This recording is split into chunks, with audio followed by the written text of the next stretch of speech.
Hello dear students, our today's topic is determiners and types of determiners. In this video lecture, we will study what determiners are, why they are used, and what are the different types of determiners. So let's get started. To begin with, what are determiners? Determiners क्या होते हैं? Determiners are words that introduce a noun and provide some information about it, but do not describe it. Determiners वे शब्द होते हैं जो noun का परिचय देते हैं, पर उसका कुछ वर्णन नहीं करते उसके बारे में, यानी कुछ इन्फॉर्मेशन देते हैं। ज़्यादातर यह इन्फॉर्मेशन संख्या के फॉर्म में होती है या फिर यह बताती है कि जो नाउन है वो आम है कि खास है। जैसे फॉर एग्जाम्पल अ रिवर, यानी कोई भी रिवर, द रिवर गंगा। अब ये एक स्पेसिफिक रिवर हो गई और उसके आगे लग गया द यहाँ पर डिटरमाइनर है, जिससे यह पता लगता है कि किसी खास नदी गंगा की बात हो रही है। और जब हम कहते हैं अ रिवर, कोई भी नदी, अ जो है एक ऐसा डिटरमाइनर है जो नाउन को कोई भी, एनी। इसी प्रकार हम यहाँ स्लाइड पर एग्जांपल्स देखते हैं। हिज सन, अकेला सन नाउन होता यानी बेटा, लेकिन हिज सन उसका बेटा। हिज लग जाने से स्पेसिफिक हो गया, किसका बेटा, उसका बेटा। कैट्स, बिल्लियां, 5 कैट्स स्पेसिफिक हो गया, 5 बिल्लियां। कार्स, गाड़ियां, मोर कार्स, ज्यादा गाड़ियां। तो जब हमें इंफॉर्मेशन मिलती है नाउन के बारे में, जिन शब्दों से इंफॉर्मेशन मिलती है वो होते हैं determiners. Next teaching point is Why do we use determiners? हम determiners का यूज क्यों करते हैं? Determiners are used before nouns to indicate the things you are referring to as one or many or general and specific. यानी determiners वे निर्धारक शब्द हैं जो संज्ञा के पहले लगाए जाते हैं, यह इंगित करने के लिए कि संख्या स्पेसिफिक है या जनरल है, एक है या एक से अधिक है। जैसे फॉर एग्जाम्पल अ बॉय, कोई भी लड़का, एक लड़का, कोई भी। The boy wearing red shirt. अब यहाँ हम बॉय संज्ञा से पहले द लगाएंगे क्योंकि हम एक स्पेसिफिक लड़के की बात कह रहे हैं जिसने रेड कलर की शर्ट पहनी है। The last teaching point is types of determiners. Determiners के प्रकार, इसमें 6 प्रकार आपको स्लाइड पर दिखाई देंगे। Articles, possessive, demonstrative, quantifiers, ordinals and numerals. लेकिन इसके अलावा भी एक दो और भी हैं, लेकिन यहाँ हमने टाइम बाउंडेशन की वजह से सिर्फ इम्पोर्टेंट डिस्कस किए हैं। Let's discuss articles as determiners. Articles में आते हैं a, n and the. a और an कहलाते हैं indefinite articles और the कहलाता है definite article. ऐसा इसलिए है क्योंकि a और n उन संज्ञा शब्दों के पहले लगाए जाते हैं जिनके बारे में पहली बार बात की जा रही हो और जो संख्या में एक हों, while द उन संज्ञा शब्दों के पहले आता है जिनके बारे में पहले बात हो चुकी हो और संख्या में एक या एक से अधिक हो सकते हैं।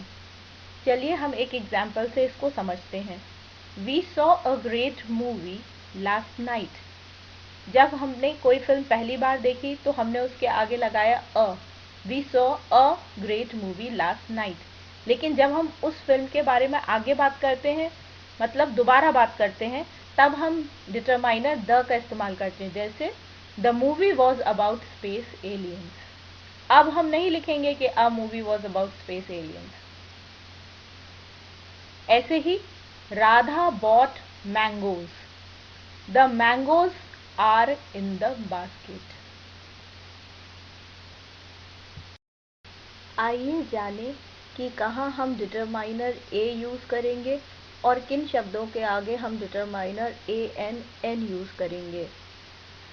जिन शब्दों की शुरुआत कॉन्सोनेंट लेटर से होती है और यदि वावल से भी शुरू हो लेकिन कॉन्सोनेंट साउंड आती है, उन सभी शब्दों संज्ञा शब्दों के पहले आर्टिकल ए आता है। जैसे बुक, बुक में पहला लेटर कॉन्सोनेंट बी है, इसलिए अ आता है उसके आगे। और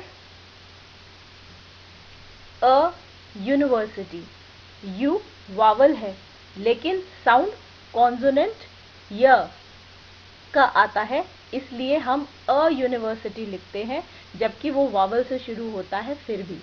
यही हाल एन का भी है। एन आर्टिकल उन शब्दों के आगे लगता है जो वावल से शुरू होते हैं और वावल की ही साउंड देते हैं। जैसे एप्पल, वावल ए से शुरू होता है तो an apple.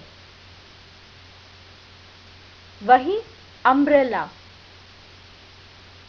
An umbrella, sound चाहे किसी का भी हो लेकिन वो वावल से शुरू हो रहा है तो एन अम्ब्रेला। आर, यहां एच साइलेंट है और साउंड आ रही है वावल की अ, इसीलिए an are.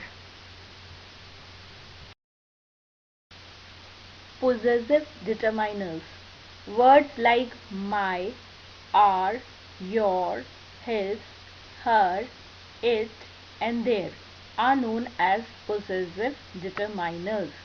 They come before nouns and indicate ownership of the noun in question, as their name suggests. Example: my leg hurts. Bring your books with you. She took her cake.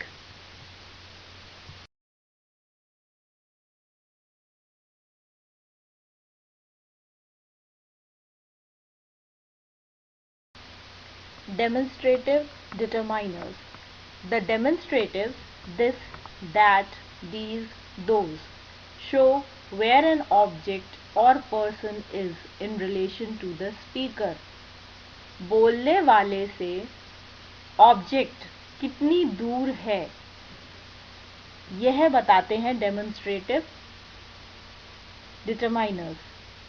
This singular के साथ use होता है और these plural के साथ use होता है when the object और the person is near the speaker.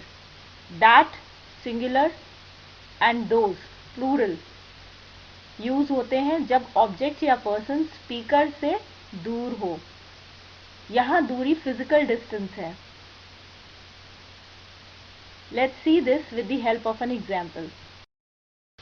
This apple, पास में जो चीज होती है और सिंगुलर में हो तो हम दिस का यूज करते हैं, वही अगर नंबर में ज्यादा हो तो हम दीज का यूज करते हैं।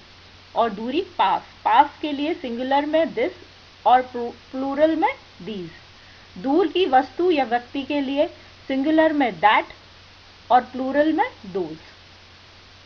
I think this picture is sufficient enough to explain this. After demonstrative determiners, we have quantifiers. Now, what are quantifiers? Quantifiers are words that indicate the quantity or amount of a noun. For example, 3 pencils, all countries, some books. Numbers are a subclass of determiners. Numbers can be cardinal like 1, 2, 3, or they can be ordinal like first, second and third. Next we have some examples. I ordered 2 cakes. Cakes is a noun here, a plural noun, and before the plural noun we have 2, the cardinal number as a determiner. एक sentence में noun से पहले जहां determiner use होता है उस position के हिसाब से भी डिटरमाइनर्स 3 तरह के होते हैं, pre determiners, central determiners and post determiners. यहाँ टेबुलर फॉर्म में प्री डिटरमाइनर, सेंट्रल डिटरमाइनर और पोस्ट डिटरमाइनर के कुछ एग्जाम्पल्स दिए हुए हैं जो नाउन फ्रेजेस के तौर पर आप देख सकते हैं।